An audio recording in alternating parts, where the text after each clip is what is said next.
Causes of the crisis. I think to understand the crisis, first of all, we have to understand what is money. And money, it's not an economic tool. It's not only a medium of exchange between different people that do economic transactions. Money is essentially social relations, and social relations between creditors and debtors. If we understand money from this point of view, as a unit of account that is set by a political authority and that is set by a struggle between different social groups, and therefore power plays a big important role, then we can understand the crisis better. Because the construction of the euro was set up on the premise that money is just a neutral veil in the operations of the economy. And so it is neutral, and therefore there is no political interference. And they went so far, the constructors of the euro went so far that they wanted to delink the euro from any nation state, from any political interference. Therefore, they didn't allow the European Central Bank or any other institution in Europe to kind of finance, give credit to the nation states. Essentially, the no bailout clause, so-called, doesn't allow the states or the central banks of the states to finance the debt of the states. So the states, they need to get their credit from the financial markets, from the international investors. That means that the power balance between the states, in this case the debtors, and the international investors is in favor of the international investors, because the states, they have to rely on the financial markets to get their credit, because there is no other political authority that can function as the lender of last resort. This is a fundamental role in a central bank, that you have the lender of last resort in the in the relationship between the state and the central bank. So we had a construction that was a monetary union without a political union behind it. And this is fundamental because, of course, this construction is in favor of international investors, because international investors, they see that there is no power of the states or actually finance their own debt. And therefore the euro became a very attractive currency. There was huge demand for the euro. And in an era where the dollar is a weak currency because of the huge deficits of the United States, then international investors, they are looking for alternatives. And the euro was a very attractive alternative because there was no link between the currency and any political interference.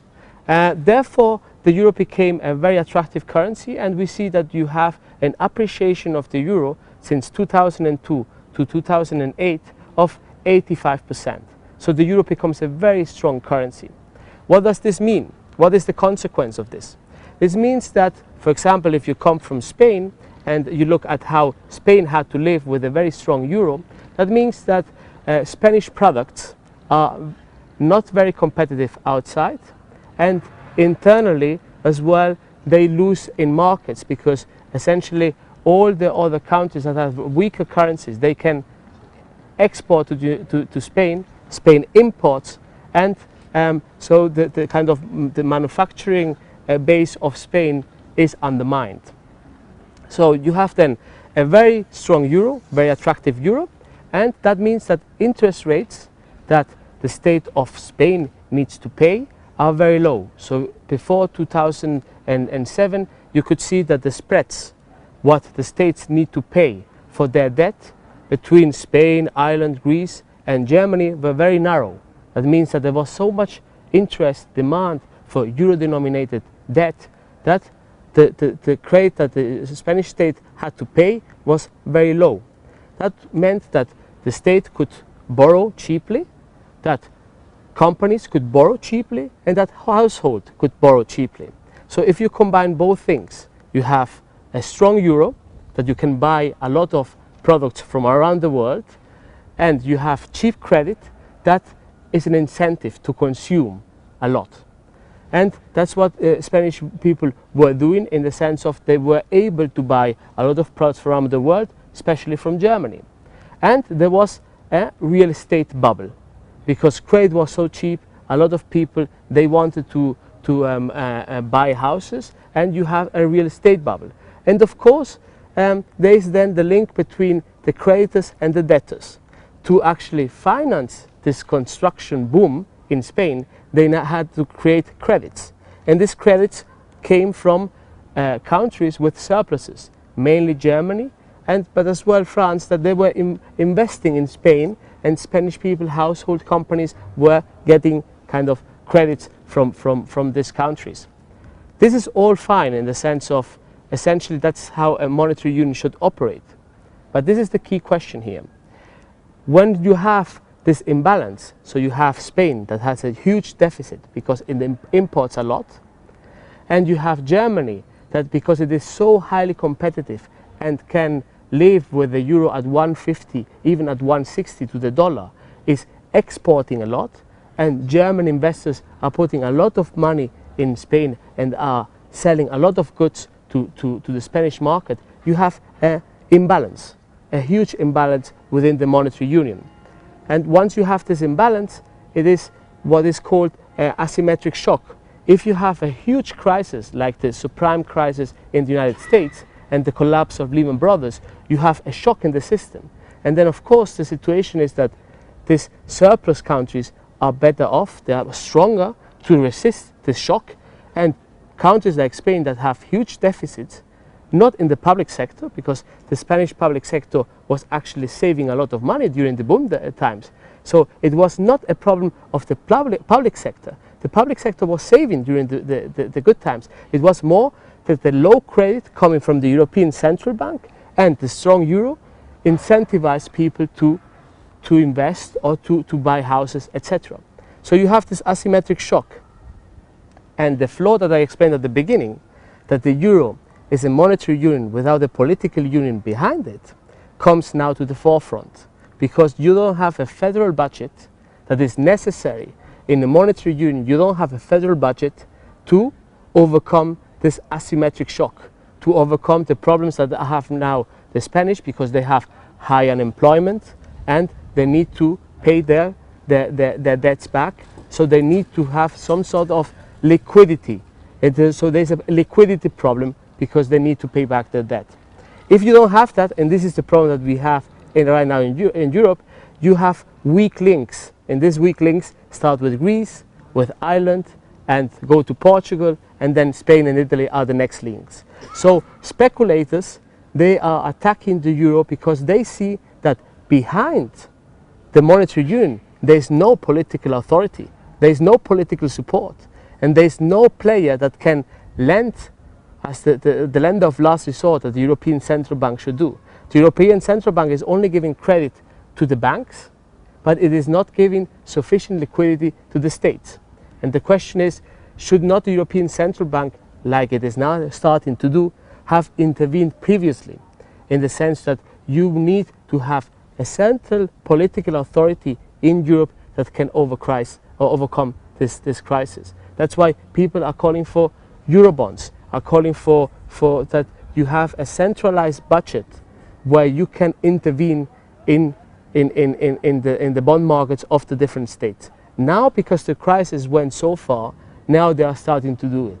But they should have done it much earlier. Now they have learned the lesson that without a centralized political federal budget and the central bank, or in this case a fund, a European fund that can intervene in these markets to burn some of the speculators, you will have always uncertainties in the structure. What are the future scenarios that we can see from this crisis? In this seminars that we were having here at the ENA, we were working with three possible scenarios. One scenario is that you have the exit from several countries, that they want to exit the euro. But this is very disruptive because, one, you will have to devalue your currency. Secondly, once you devalue, you will import inflation. A lot of goods that you want to import will be much more expensive. So what you win with your devaluation, you lose with the inflation. And then unless you introduce capital controls, you will have a lot of people that want to put their money outside their countries, because of course their money is in euros. If there's an introduction of a new currency, the old drachma, the old peseta, the old lira, people would lose in their value. So you will have a run on the banks, and people will try to send the money outside of their country. So we have then the second scenario. The second scenario would consist of creating a virtual unit of clearance, similar to the previous ECU, the European currency unit, and you would have then the reintroduction of the national currencies in all the member states. So you would have still different exchange rates between the member states, but when there is trade between them, you would operate with this virtual ECU money that would be central at the European level. And this is an idea that was taken from Keynes' idea of the banker, and he proposed exactly to keep the national currencies, but when it comes to operating between the different nations, to have the ECU as the currency. And the interesting idea there is that surplus countries and deficit countries, if they go too much in surplus or if they go too much in deficit, they need to pay fines. So you have a more balanced monetary union, so to speak. But again, you have the best of the two worlds, so to speak, as well, because you have still the national currencies. So in essence, some countries could devalue their currencies if needed, and you still have a common currency that you use in the trade between the different countries. This is a bit more technical scenario. It is maybe the most symmetric scenario, the fairest kind of scenario, but it is technically and as well politically, because Germany would be very reluctant to be inclined to say yes to this scenario. So it's quite difficult. The third scenario that we are talking about is to actually go further in the integration of the euro, not going back, not trying to exit from it or kind of introduce the new national currencies, but to have a system where you continue in the European integration, but apart from monetary integration, you have monetary integration, political and social integration. And to do that, you need to change radically some of the things that are happening right now in the monetary union. First, as I mentioned, you need a European centralized fiscal budget that can overcome asymmetric shocks in the union. To finance that budget, you need to generate revenues from or around Europe through taxes. The financial transaction tax would be a good start to have this revenue to create this budget.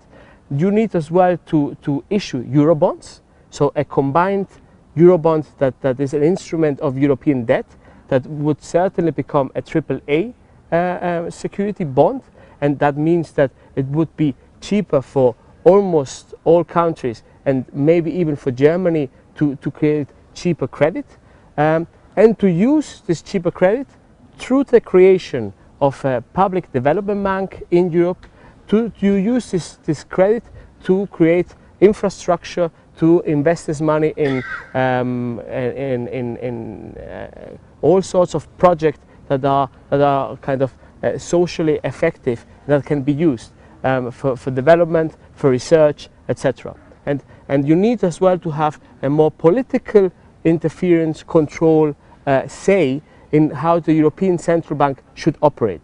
The European Central Bank should be under kind of the European Parliament, and the European Parliament should tell the European Central Bank when it needs to operate in certain ways when you have a crisis like we have today. So that you have politics again integrated in the whole monetary structure that we have right now. Thank you very much.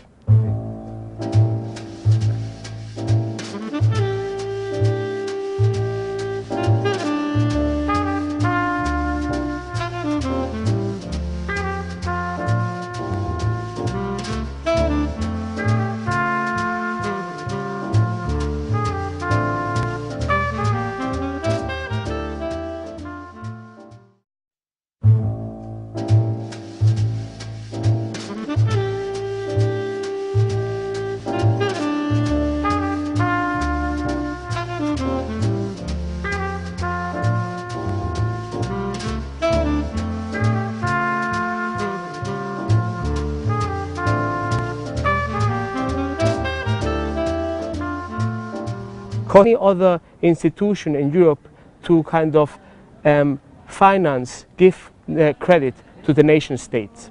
Essentially, the no bailout clause, so-called, doesn't allow the states or the central banks of the states to finance the debt of the states.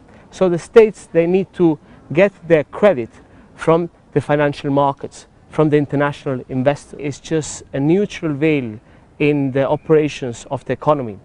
And so it is neutral, and therefore there's no political interference.